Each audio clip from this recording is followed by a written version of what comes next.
Le Niger est à quelques heures de l'expiration de l'ultimatum de la CEDEAO. Calme incertain dans les rues de Niamey. Une intervention militaire de la communauté des États d'Afrique de l'Ouest.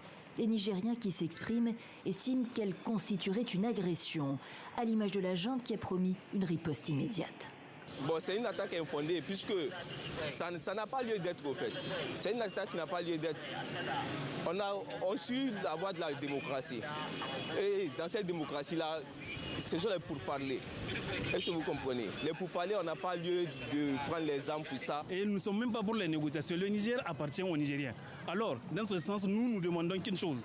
Nous demandons pratiquement le retrait des Français, de la base militaire française, qu'elle rentre chez elle.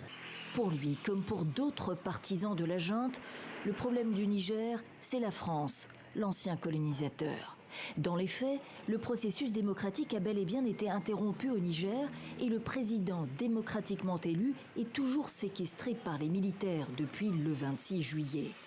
Mohamed Bazoum doit être restauré dans ses fonctions, affirme la CEDEAO, l'Allemagne, les États-Unis, la France et bien sûr les autorités légitimes du Niger. Nous nous attendons à ce que le président Bazoum soit libéré, qu'il soit réinstallé sur son fauteuil et que toutes les institutions qui ont été prétendument dissoutes soient rétablies dans leur intégralité. Selon Oumoudou Mahamadou, la communication n'est pas rompue avec la junte. L'espoir d'une sortie de crise, donc par le dialogue, alors que la tentative de médiation de la CEDEAO n'a rien donné jusqu'à présent. Le Sénégal et la Côte d'Ivoire soutiennent le principe d'une intervention militaire, mais l'organisation est divisée. Mali et Burkina, eux-mêmes aux mains de junte, ont déclaré leur solidarité avec la junte nigérienne.